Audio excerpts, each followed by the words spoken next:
உணவகங்கள் மற்றும் சாலையோரம் உணவு தயாரிப்பாளர்கள் பயன்படுத்தும் உணவுப் பொருட்கள் தரமானதா என கண்டறிவதுடன் அதனை உறுதிப்படுத்திக் கொள்ளும் விதமாக சென்னை மண்டல உணவு பாதுகாப்புத்துறை சார்பில் நடமாடும் ஆய்வகம் எழும்பூரில் செயல்பட்டது. நெய், டீத்தூள், மஞ்சள், இனிப்பு வகைகள் உள்ளிட்ட உணவுப் பொருட்களின் தரத்தை பரிசோதனைக்கு உட்படுத்திய பகுப்பாய்வாளர்கள் அதற்கான முடிவையும் உடனே தெரிவித்தனர்.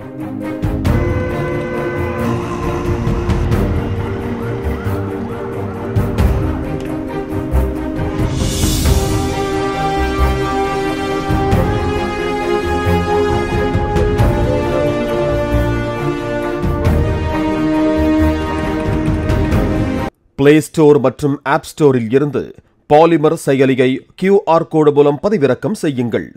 செய்திகளை உடனுக்குடன் பெறுங்கள்.